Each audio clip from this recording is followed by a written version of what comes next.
নমস্কার, দীপাস কুক হাউসের আরো একটি নতুন পর্বে আপনাদের স্বাগত। আজ আমি আপনাদের জন্য নিয়ে এসেছি রেস্টুরেন্টের একটি ডিশ, যেটা খুব সহজেই বাড়িতে বানিয়ে ফেলতে পারেন। Honey chilli potato stir fry.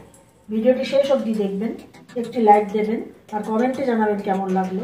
আর এখনো যারা আমার চ্যানেলটি সাবস্ক্রাইব করেননি, সাবস্ক্রাইব করতে ভুলবেন না। Honey chilli potato stir fry করার জন্য আমি আলুটাকে ফ্রেঞ্চ ফ্রাইয়ের মতো কেটে রেখেছি। এটাকে আবার জল গরম করতে দিয়েছি, এর মধ্যে দিয়ে 1 মিনিট ফুটিয়ে নিয়ে ঠান্ডা করে রাখবো।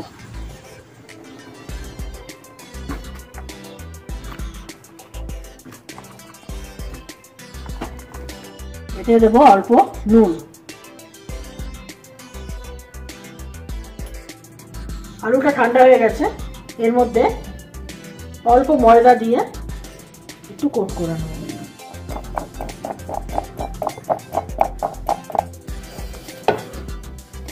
এবার একটা পাত্রের মধ্যে 2 চামচ নেব চালের গুঁড়ো আর 4 চামচ নেব ময়দা, অল্প লঙ্কার গুঁড়ো 1/2 চামচ আর নুন নেব অল্প।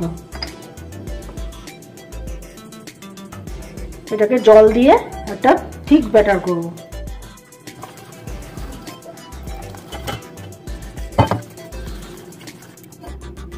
এবার আলুগুলো এই ব্যাটারে চুবিয়ে একটা একটা করে ভেজে নেব।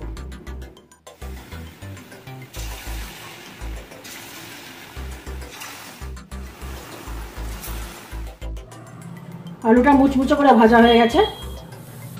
কড়াইয়ে দিয়ে সেই তেলেই 2 কোয়া রসুন কুচি,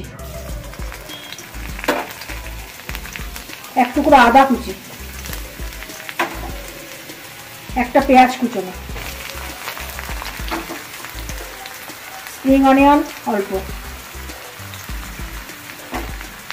আর ক্যাপসিকাম। এটাকে নেড়ে হালকা ভেজে নেব।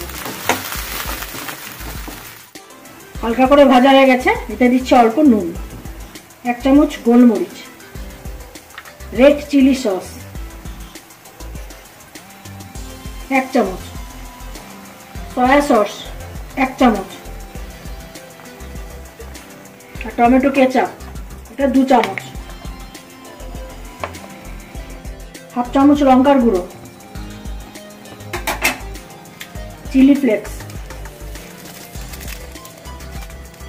দিয়ে নেড়ে নেব। এবার এতে দিচ্ছি 1 চামচ মধু,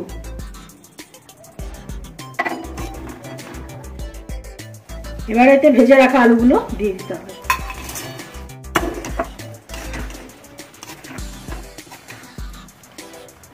এবার রোস্টেড সেসিমি সিডস উপর দিয়ে ছড়িয়ে দিলেই তৈরি হয়ে গেল honey chilli potato stir fry. ভিডিওটি শেষ অবধি আমার সাথে থাকার জন্য ধন্যবাদ। আপনারা ভালো থাকবেন, সুস্থ থাকবেন এবং দেখতে থাকবেন দীপাস কুক হাউস।